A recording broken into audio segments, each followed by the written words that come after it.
Hello hello చెప్పురా. మా అమ్మ చెల్లికి ఫీజు కట్టేకి డబ్బులు కావాలరా. అవునా, సరే 1 అవర్ తర్వాత అడ్జస్ట్ చేసి కాల్ చేస్తాను.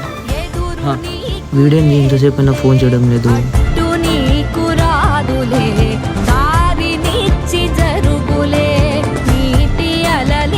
హలో ఏమైందిరా, నీ ఫోన్ ఎందుకు స్విచ్ ఆఫ్ వస్తుంది?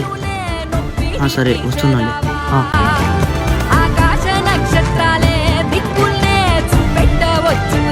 అడ్జస్ట్ చేస్తా అని చెప్పి ఫోన్ స్విచ్ ఆఫ్ చేసుకుంటావు కదరా. నమ్ముతావేంట్రా? నీలాంటి వాళ్ళని నమ్ముకుంటే అంతే.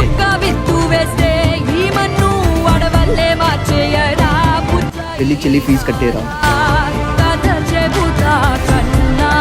అవునరా, అన్నట్టు ఎందుకు ఫోన్ స్విచ్ ఆఫ్ వస్తుంది? ఫోన్ అమ్మేశారా?